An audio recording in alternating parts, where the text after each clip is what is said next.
So hi everybody, welcome back to Life with Noni Mothoni, and today I am super excited because I have a few people on board. As we mentioned in the last episode, we have this segment will now be called Transform Minutes by Miss N. So today I'm not alone, I'm together with a friend of mine. You guys have seen her, and in fact the channel is hers. So today I'm co-hosting together with Noni Mothoni. All right, welcome to yet another episode of Transform Minutes by Miss N. As we had mentioned earlier, we are glad to have you guys here, and we hope you stay tuned. As you can see from the title of today's video, we're having a very interesting conversation with the gents today. And I think before we go ahead, I'd love them to introduce themselves. Yeah. We have a new guest as well. So karibuni sana. It's good to have you guys here. How does it feel? How is the mood feeling? It's nice. So I think we can start with you. All right, We can start with you. Yeah, so my name is Jonathan, and I'm happy to be here. I've been on this show before, Yeah. but now No, so many times. Yes. I'm Fred Moridi. Most of the time, I'm usually behind the camera. Yeah. So for once, they decided I should be in front.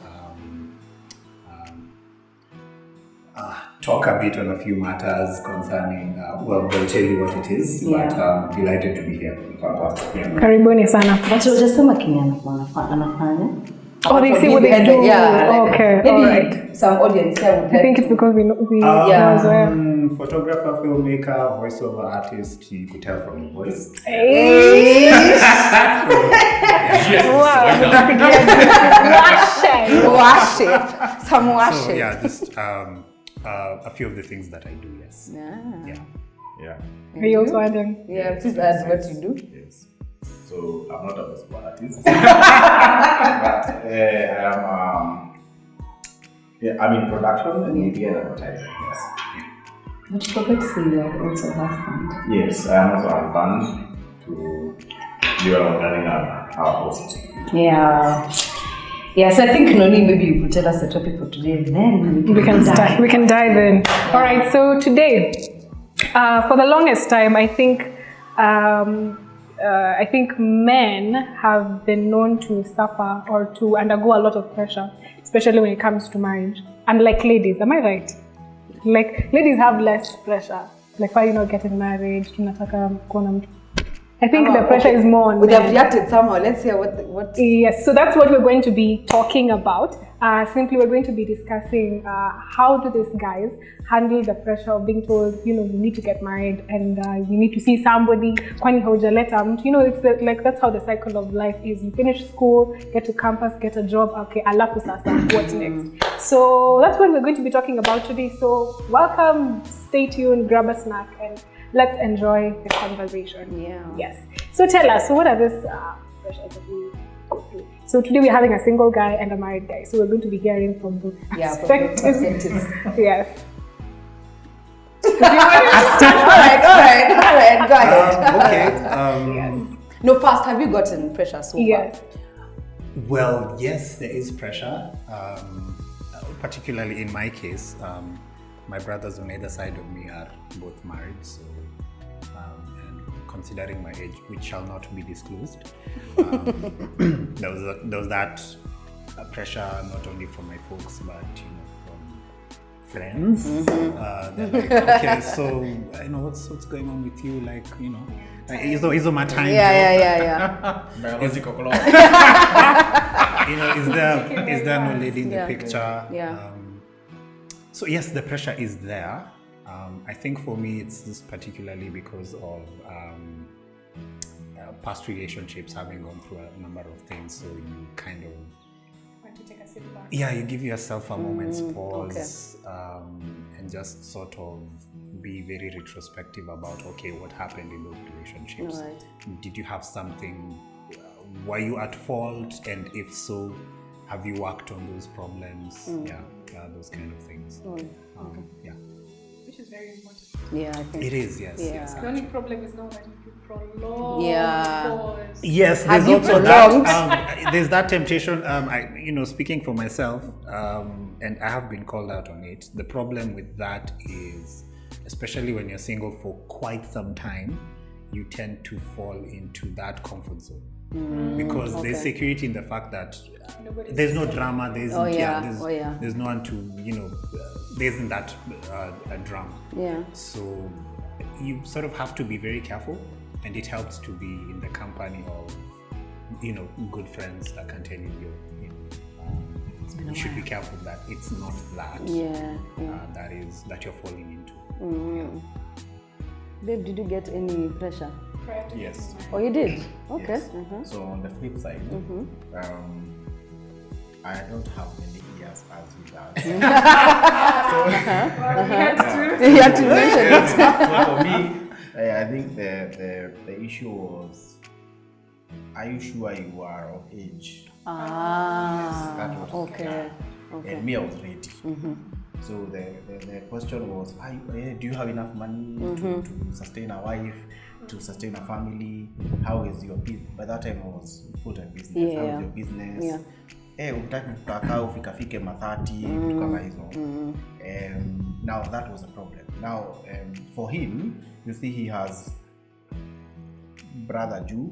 Yes. Na brother Chini. Oh, okay. Also his middle. Yeah. Okay. Wa Chini ameshaoa.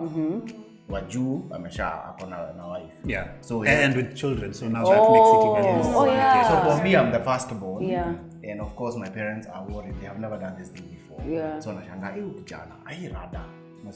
So the pressure was not to hurry up. No. It was to slow down. You see. But me, I believe which the pressure on both cases apply. Okay. It's all about timing. Okay. It's all about the right time. So he should not be pressured that you should get married now because that you are old and your brothers you are kwaji. A time will come when now it will be the right time for him. Yeah. And also for me, when it was the right time, the pressure was not to marry. And I know when hiyo grace inapia kapilido kakipitanga ukapata tena that's true. Yeah. So the issue, my issue was vice versa from him. Yes. Okay. So to be relaxed, no. But you see now all those pressures, you have to learn how to manage them. Yeah. Whereas zikiingia kwa akili. Yeah. But does pressure also come inside? Like, can it be internal? Yes. Like, do you have pressure? Yeah, from yourself. Yeah, for myself, I would say that because speaking for myself, I got to a certain age where I was like, I'd really like to have a family, settle down, have a family, because that's what I grew up in. Both parents being there and coming from a family of 5 siblings. So it was a rather large family. So you sort of want that for yourself. So how do you handle pressure from inside? Okay, from external you can how do you handle pressure from inside? Yeah. Okay, you try as much as possible to be logical about it.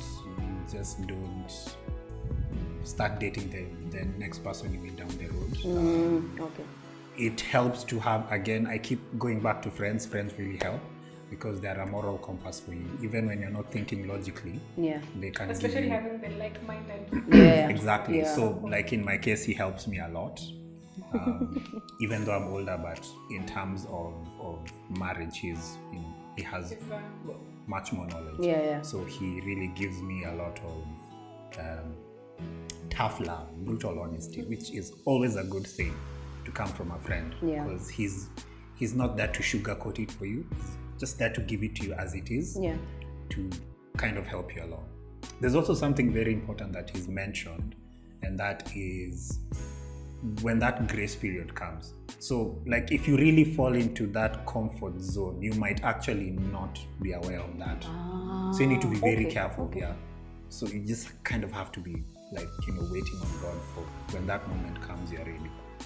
Because if you just fall back into your comfort zone and you're comfortable being single, it might just pass you by. You mentioned something about timing, and timings are different for everybody. But is there like a perfect time for you to feel like, it's until you decide you're ready yourself?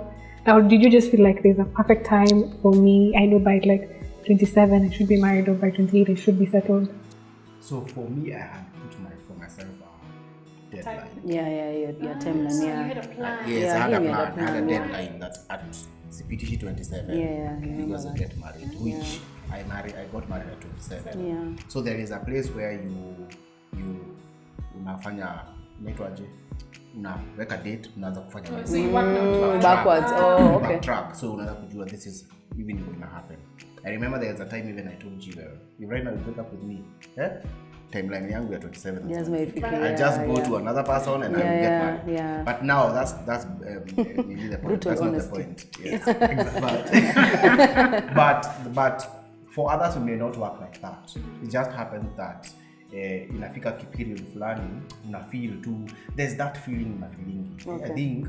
I think it's time I am ready, and it's not about money. Yeah, you're right. It's not about that you have money For sure.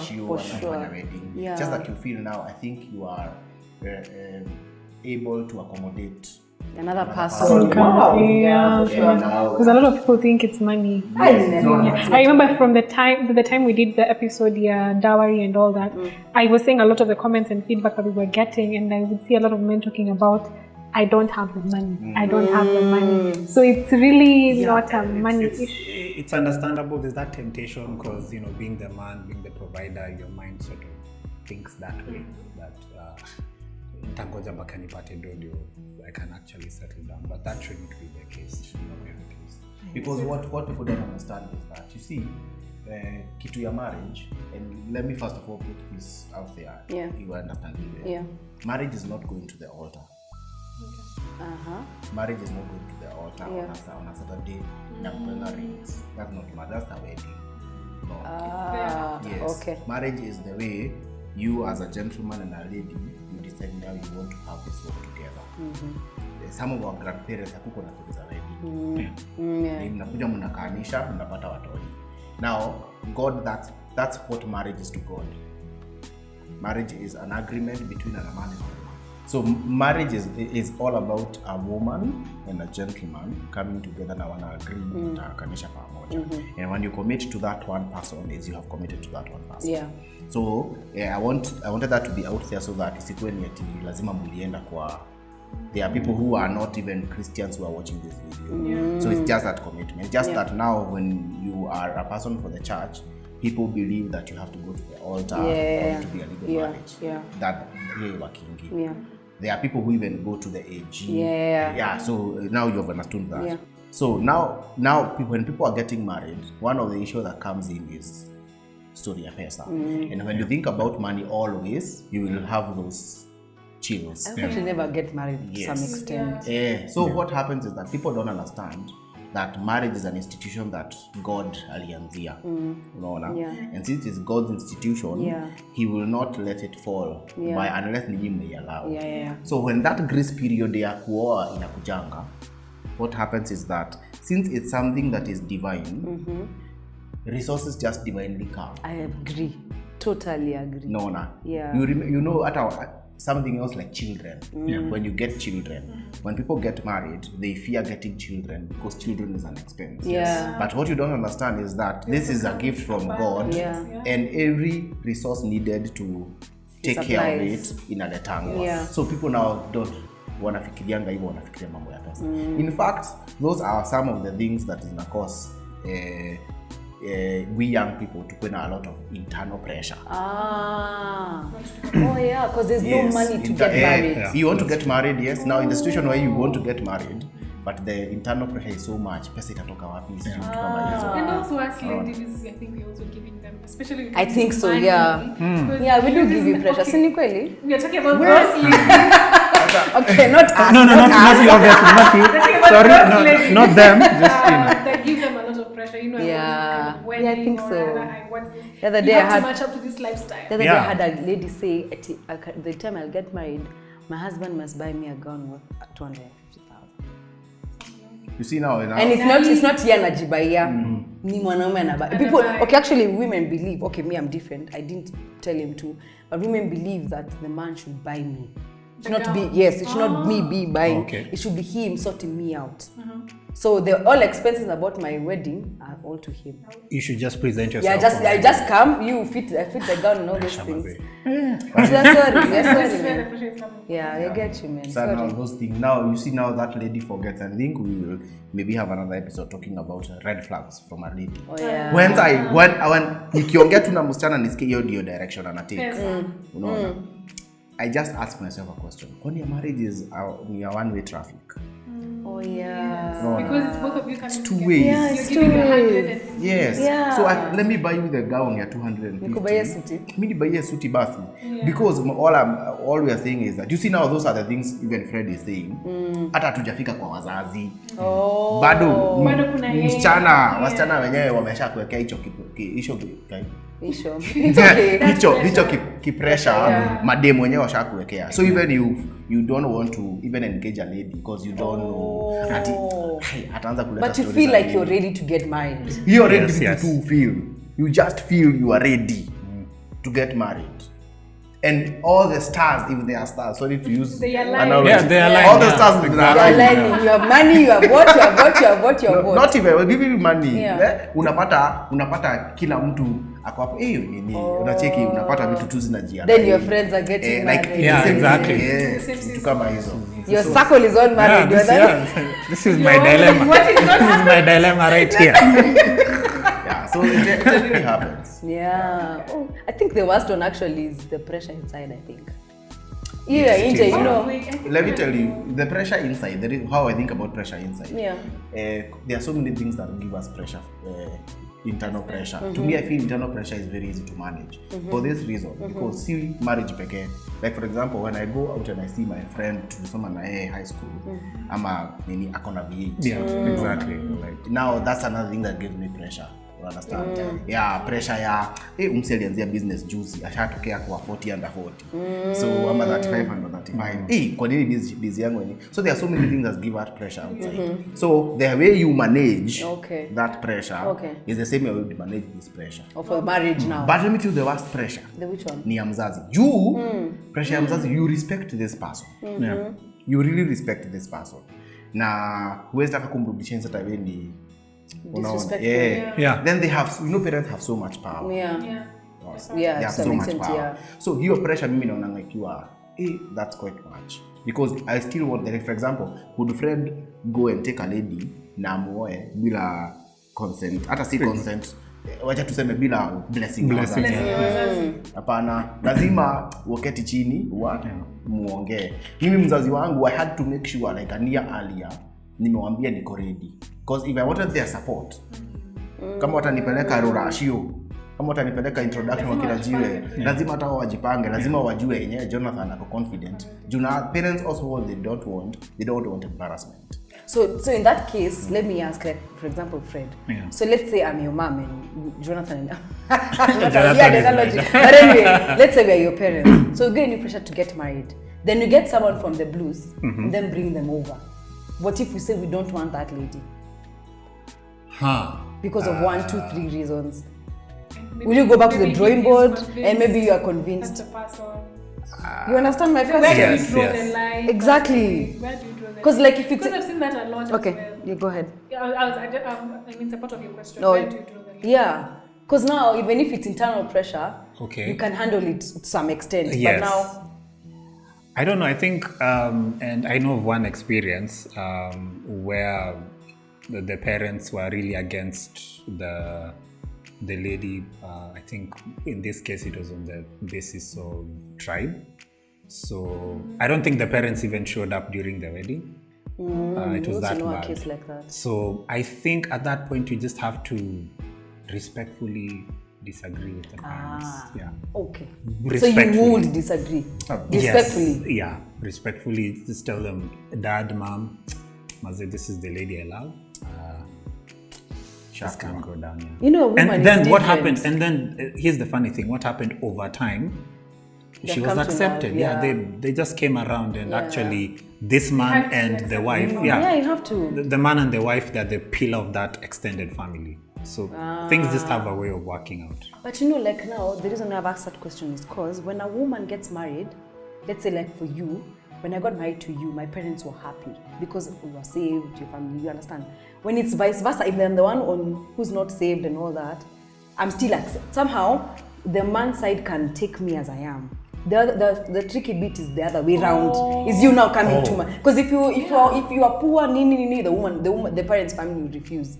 So maybe that will lead to, it's okay, you can actually respectfully disagree with them, because it's like me, if I was to bring you now when you are, let's say you're poor, not poor, but I'm saying if you are poor and all that, maybe my parents would refuse. But for the man, I think was it's poor. I was so poor. No, but you understand what I'm coming from. So I think I would agree with you. I think because I guess maybe the parents are looking at security for the daughter. Yeah. But anyway, interesting. Story pressure is very simple to handle. Okay, now Leonard, be exactly now how to handle. First of all, I think I had written some things down here. Which side? So number one is you first of all need to understand that it's your life, it's your decisions, it's your journey. Okay. Meaning that you have to be first of all self-aware. The reason why people just come and toss us through and forth. Like for example, even us who are married, when we go meet other couples, like for example, unaendanga kwa couple fulani unapata huyu kwanza kuna TV 66 inch. Unapata akona recliner. Unapata husband anampikia chakula. Unapata yaani wenye wanaishi kwa sawa. There is a tendency of having a pressure and comparing yourself. Yeah. So it's all about, and I think it's all about having a self-governance system. Okay. Where now you first of all understand yourself, you know yourself, and you have a high regard and esteem for yourself. Oh yeah. Knowing that it's not that where ni kukosa umekosa, where seem stupid, where huko underprivileged.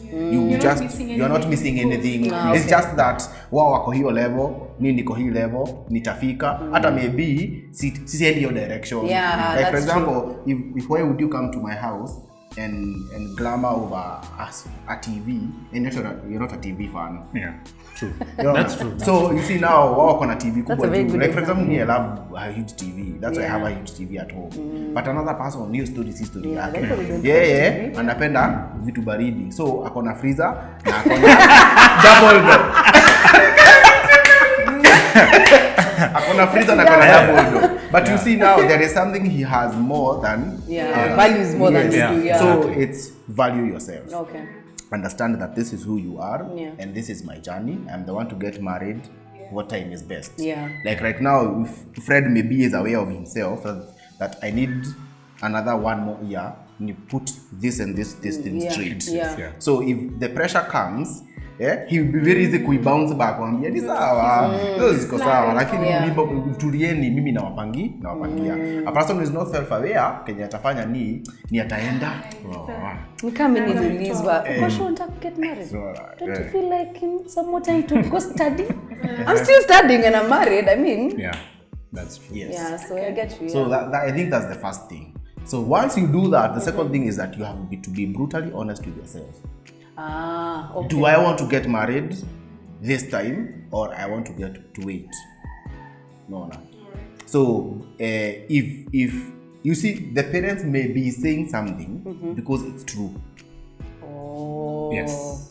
Where have you noted? So it's true. I guess all the things that it's true. Exactly, because they want the best for you. So sometimes actually, what they might say is actually. Yeah. You look like you have an experience. Yes. Would you like to comment? No, my experience only goes as far as sorry, mom, dad. But so let me put it this way.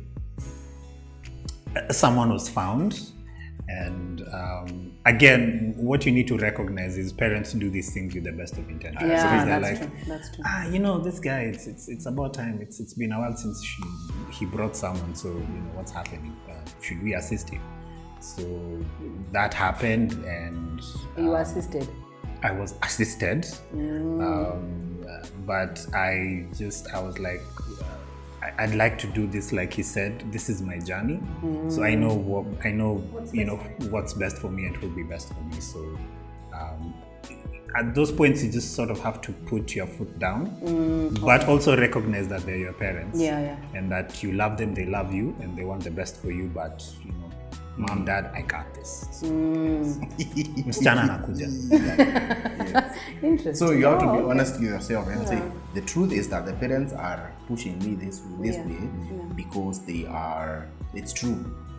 Matime imefika na wako worried. You understand? But it could also be friends, right? Yeah, it could also be friends or even parents of friends. Yes, it's true. So if that's if what they're saying is true, if the hypothesis is affirmative, what you do is that now you start the conversation even changes. So but the attack or block, you start having that conversation with them. But then this is what's happening. Like for example, I have a number of my friends who are in that level. So what tukiwa push, what happens is that they wanatuambia, by the way, kuna mtu. So that conversation changes. For my case, whatever they were saying was not true. I was ready, but they think I'm not ready. So I see. So how the conversation inaendelea is that I am trying not even to justify. I'm trying to tell them I am either way. You see now, there's a difference between how a lady talks to the parents and how a gentleman talks to the parent. Hiyo lazima uelewe. Wasichana kuna venye unajua zile kwambia babako, hey daddy, mimi naolewa kwa kitu utadui. But a gentleman can go to a dad and respectfully tell him that I have made my decision. You have to support me. I can do that. Oh, really? Yes, me I can do that very easily. But respectively. Okay. But then you see now I have to explain to my parents that I am ready. I have been at it for the past 4 years, and I have done this and this and this and this. So that means you have to prove yourself responsible. Yes, you have to prove yourself. You see, let me tell you. Actually, marriage is responsibility. Let me tell you what happened to me. I told you I had planned my things backward. So I knew my parents would not allow me. There's a place, even when I finished campus, there's like a year or 1.5 years that my parents supported me. And I knew that my 27th year is coming. So I had to prove them like 2 or 3.5 years earlier. Nakumbuka nilienda kwa wazazi wangu na nikawaambia, hey mom and dad, I really appreciate. Because my parents really do not want their children to suffer like they did. So they were really supporting me, hata kutuma pesa ya rent, vitu kama hizo. So I had, and the sikuwa poa kusema kweli. So hiyo kunisaidia ilikuwa ina make sense. But nikajiuliza until when. In fact, when I was making that decision, I was with my very good friend behind the camera. So I remember I went home and I sat my parents down. Nikawambia mom, mmeni support sana. But then time has come now. I think I can take responsibility for myself. Pay my own rent, food na hizo vitu zote. And once ikifika place yenye kumekoma kabisa, I will give a call. But for now, thank you, mmeni support, mmenisomesha. Wacha hata mimi kenye mmefanya, hata mimi be friends. And from that time, every supply from the parents ikakatwa. And that person knows that's when trouble in my life started. But you see, trouble started. But you see now, you see, I am not the same person now. Now when I went 2 years down the line, telling them I can be able. Part of the question I asked my mom when she told me, "Are you okay?" I asked her, "How have I been surviving for 2.5 years?" Yes, because support iliachwa kitambo. How have I been surviving? I've been surviving. When I come to you and tell you that the time I was ready to sort myself out, I came and told you. So now, since I am here, you should also believe me telling you that I am ready to go to the next step. Wow. That makes a lot of sense. You have to do a lot. You just don't show up like that. So number 2 is you be honest with yourself. And number 3, the final one, which is the most important. Which one? Take control of everything. You need to be in control. It is your marriage. It is your life. Am I getting your point? Yes. Elaborate you further. Need to, like for example, let me give a particular scenario. You see unaweza kaliwa na watu.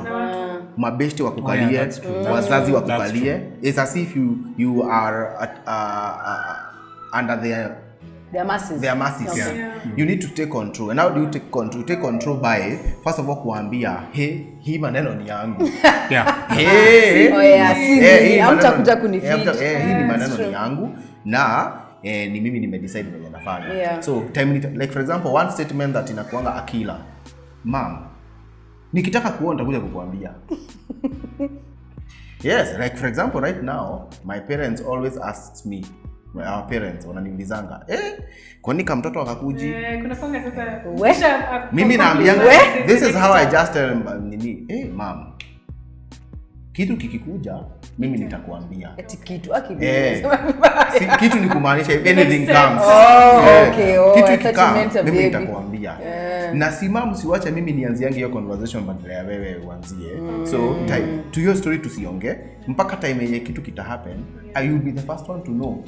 Uko na hiyo control. Very very firm but very respectful. Yes. Like it's just putting a stop on that. You need to have that control. You understand?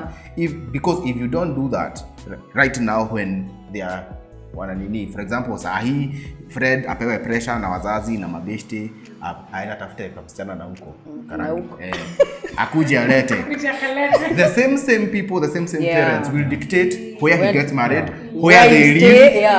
Exactly. Everything. If you succumb to that pressure. So you have to take control of everything from now on and say this will be it means hata kama utapatiana a very answer yenye ina toa mtu nje, hiyo ndivyo inakuwa. Kama kumbuka kuna mtu mmoja aliniuliza, Jonathan, unaenda kuwa kwa nani? Utawezana? Unaona, utawezana? Unaona? Nikamuuliza, mwenye atakuja awezane, kwani atakuwa na nini different? Unaona? So you stand na unasema hivi. Of course they have to be very respectful. Of course kuna watu wenye nitaambia nini, kuna watu nitaambia hii watu mkono fala. Na mkono fala sana. Hiyo swali ni mimi nitakuja kukuambia. Of course, to my friends I can say that. But now to people like parents and other people, but the point is take control and make sure that you are nini, because if you don't, you'll be swayed away like a babe. So those are the things that mimi nilikuwa nimefikiria how to take control of. Even right now, not saying that due to nilioa story imeisha. There's still pressure just even in marriage it continues. So saa hii ni pressure ya watoi. Pressure hapa watoi unasikia kapili wakifika wapili. It's true. Wakifika wapili au watatu pressure nyingine. Watoto wote mnawalelea kwa nyumba ya kukodisha. Kwani hamjengi? No, that's true. So everything has a pressure. Inafika time mko na watoto, watoto itabidi wapeleke bodi ili wasome vizuri. So it's just pressure. Yapeleka shule fulani. Pressure is everywhere by the way. Fred, how do you handle now that you're in that journey of handling? Very much like he said, you just have to sort of stand your ground, be respectful about it.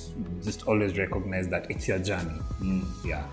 Take good advice where you can, but always recognize that it is your walk and your walk alone. So you just trust on God and wait on that grace. Like always be very aware, be very alert. Okay. Because Ikipita, or that with the one he was saying. Because you really feel it, and things just stars align like he said.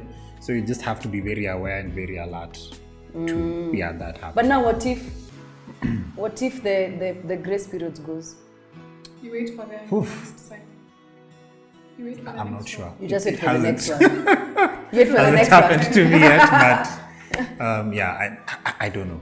For sure I don't know. Okay. I'm just lucky to say I am in that period now. So I'm keeping my hopes up. Well. Yes. Yes. Well, okay. I think that was a very interesting conversation. I'm happy to hear what the men had to say today. I'm actually impressed about the topics. I mean, not the topics, the points you've given. They actually make a lot of sense. And what you said is so true. Pressure never ends when you get married. Yeah, that's true. So how you handle it inside, like you said, having control, being self-aware, and all those things. So I think that's it for today. I hope you enjoyed the conversations. Please be sure to share, like, comment, and subscribe to this channel. Stay tuned for the next one. Yes, so that's it for today. Bye. Signing out. See you guys. You can sign out whenever you like. See you guys. Subscribe. Hey, which one is this one, Fred, now? always watch this.